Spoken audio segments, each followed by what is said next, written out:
पे अप्रॉक्सीमेटली 3% का हमें एक अपसाइड देखने को मिला है। और क्वार्टर 3 के नंबर्स के ऊपर अगर हम देखें तो रेवेन्यू में करीब करीब 6% का उछाल देखने को मिला है। भाई प्रॉफिट की भी बात करी जाए तो वहां पे भी एक शार्प जंप हमें देखने को मिला है, मार्जिन्स भी सुधरते हुए दिखाई दिए हैं। तो आउटलुक के ऊपर, रिजल्ट्स के ऊपर और डेफिनेटली गाइडेंस पे हमारे साथ खास बातचीत के लिए जुड़ गए हैं कंपनी के CEO Tarun Khuble ji. Tarun ji, first of all good morning. Good morning. जी, नंबर्स डेफिनेटली अच्छे देखने को मिले हैं और स्ट्रीट ने उसको उस तरीके से रिस्पेक्ट भी किया है। लेकिन इस टाइम पे अगर हम बात करें इबिटा पर टर्न की, तो वो किस तरीके की है और यहाँ से हमें इबिटा पर टर्न क्या इंप्रूव होता हुआ दिखाई देगा? सिंस हमने देखा है कि जो निकल है वो भी कूल ऑफ हुआ है और जो बाकी के फेरोक्रोम्स है वहां पे भी ऑफ लेट एक कूलिंग देखने को मिली है। तो हमने एबिटा पर टन की अगर बात करते हैं तो हमने इस FY26 के लिए अपना एबिटा पर टन का गाइडेंस 19 to 21,000 रुपीस पर टन दिया था। और अगर हम अपने 9 महीने के रिजल्ट्स को अगर एवरेज में भी देखते हैं तो वी हैव डिलीवर्ड अराउंड 21,300 के करीब हमने डिलीवर किया है। मुझे ऐसा लगता है कि पूरी सिचुएशन को देखते हुए हमारा जो ईयर क्लोजिंग है वो भी अराउंड दिस नंबर और could be slightly better also, but around this number और दिस इज व्हाट मुझे लगता है कि हम लोग को क्लोज करना चाहिए एबिटा पर टन में। ओके, ठीक है। Tarun ji, good morning. श्रेया बात कर रही हूँ। नतीजे अच्छे रहे और आपने अपनी राय भी रखी, लेकिन मेरा सवाल आपसे एक्सपोर्ट्स मार्केट को लेकर है। और इस क्वार्टर में मैं देख रही थी आंकड़े, एक्सपोर्ट्स का ओवरऑल सेल्स में कंट्रीब्यूशन रिलेटिवली थोड़ा कम रहा है। और जिस तरीके से यूएस और यूरोप में डिमांड अनसर्टेनिटी है, तो इस बीच क्या आप थोड़ा अपना फोकस शिफ्ट कर रहे हैं डोमेस्टिक मार्केट्स की तरफ? Good morning Shreya. यस, जो मार्केट्स में जब एक्सपोर्ट मार्केट की हम बात करते हैं तो हमारे इसेंशियली जैसा हम हमेशा से कहते आए हैं कि हमारे मेजर एक्सपोर्ट मार्केट्स में एक यूएसए है और एक यूरोप है। यूएसए मार्केट में अनसर्टेनिटी ड्यू टू उनकी अपनी पॉलिसीज को लेकर के कॉन्टिन्यूसली बनी हुई है। वहाँ पे नए नए स्टेटमेंट्स आते रहते हैं, तो जो बायर्स हैं वो थोड़े से होल्ड करते हैं, थोड़े से अप्रिहेंसिव रहते हैं। यूरोप की अगर बात करें तो यूरोप में एक सीबाम जो कि अब डेफिनेटिव फेज में 1 जनवरी से आ रहा है, वो भी लास्ट क्वार्टर में सबको मालूम था कि 1 जनवरी से वो डेफिनेटिव फेज में आएगा। लेकिन सीबाम के ऊपर जो यूरोपियन यूनियन ने जो वहां से बहुत क्लियर जो कैलकुलेशन मेथोडोलॉजी और थ्रेशोल्ड लिमिट्स जो हैं वो उन्होंने ऑलमोस्ट दिसंबर एंड में जाकर के डिक्लेयर करी। तो एक तो उसकी वजह से काफी लोगों को कंफ्यूजन रहा क्योंकि जब वही चीजें नहीं आ रही थी। लेकिन अभी भी जो उन्होंने क्लियर नहीं किया है वो है कि इसका वेरीफायर कौन होगा, जब जो जो टैक्स की कैलकुलेशन की जाएगी सीबाम टैक्स की, और वेरिफिकेशन मेथोडोलॉजी क्या होगी। तो इन चीजों को देखते हुए एक थोड़ा-सा वहाँ पे भी जो एक अनसर्टेनिटी का माहौल है, दैट इज़ आल्सो होल्डिंग कुछ डिसीजंस बायर्स के, वो थोड़ा-सा इम्पैक्ट करता है।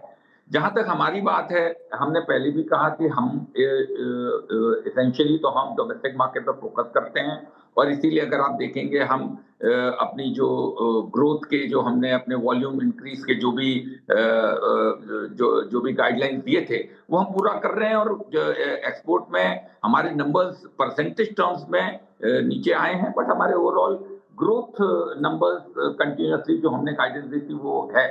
और एक चीज मैं और कहना चाहूंगा कि एक्सपोर्ट चूंकि हमारा बेस भी कंटिन्यूअसली बढ़ रहा है, तो even with the similar export number percentage term में थोड़ा सा वैसे भी कम दिखता है, but at the same time मैं ऑलरेडी एक्नॉलेज कर रहा हूँ कि जो मेजर मार्केट्स में हैं उनमें इस समय थोड़ा सा अनसर्टेनिटी का माहौल तो रहा है, but going forward things can change, they can change again very fast. और जैसे ही अगर सिचुएशन चेंज होगी accordingly we will also be placing ourselves.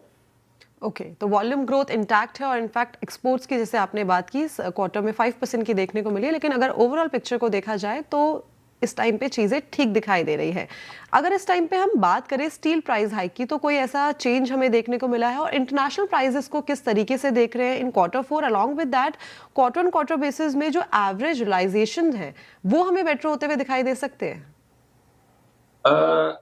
इसको दो तरह से एड्रेस करते हैं। पहले आपने प्राइसिंग की बात करी। स्टेनलेस स्टील में हम हमेशा से कहते आए हैं कि प्राइसिंग कहीं ना कहीं जो रॉ मटेरियल के मूवमेंट्स होते हैं निकल के एंड क्रोम के essentially, end of course shaded scrap भी उसमें थोड़ा बहुत इम्पैक्ट लाता है, बट मेनली निकल एंड फेरोक्रोम उसके मूवमेंट के साथ साथ प्राइसेस में मूवमेंट ज्यादा होती है।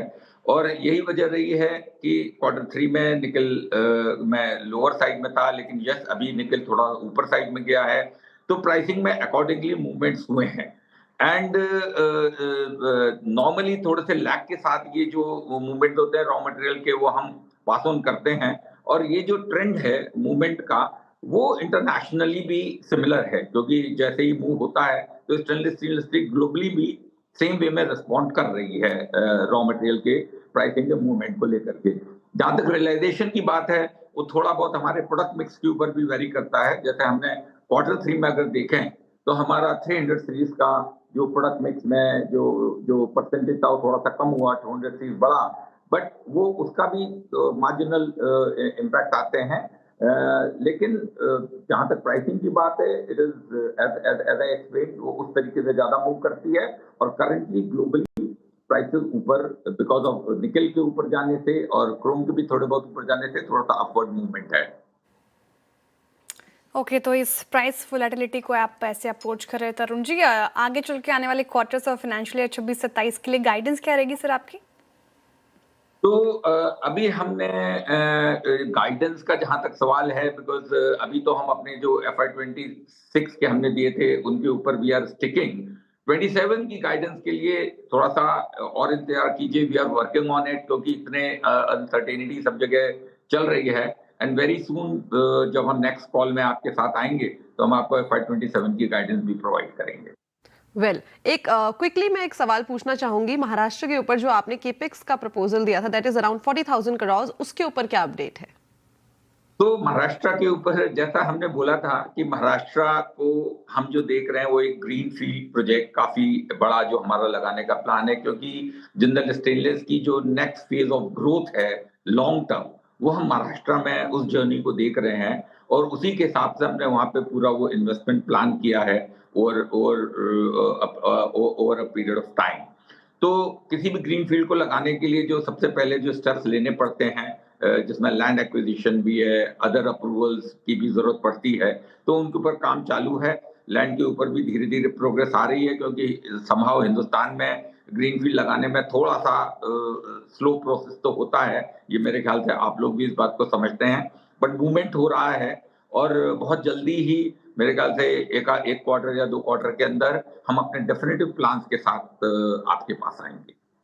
ओके सर, उम्मीद करते हैं, और and all the very best for that. Sir बहुत शुक्रिया आज हमारे साथ जुड़ने के लिए और तमाम सवालों के जवाब देने के लिए। बहुत शुक्रिया आपके वक्त के लिए। चलिए